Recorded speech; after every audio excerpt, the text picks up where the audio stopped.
Investir en nue propriété, c'est penser à sa retraite, c'est-à-dire de se dire aujourd'hui, j'ai une capacité d'acheter, mettons, un 2 pièces.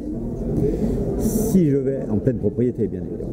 Si je veux acheter en nue propriété, donc avoir uniquement les murs, eh bien, je vais peut-être pouvoir m'acheter un 4 pièces. Donc, on voit tout de suite l'intérêt de cet effet de levier.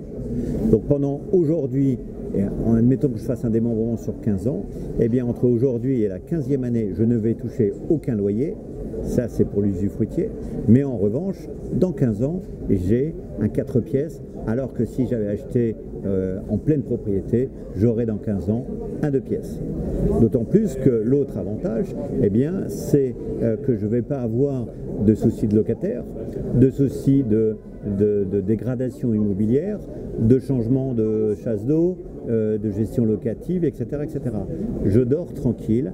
Tous les ans, mon bien, mécaniquement, va se revaloriser d'un 15e. Et au terme, dans 15 ans, eh bien, mon bien se sera revalorisé totalement. Et puis, il y a un effet de levier parce qu'il y a de l'inflation quand même.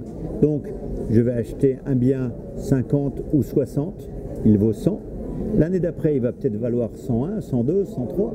Et moi, je n'ai payé que 50 ou 60.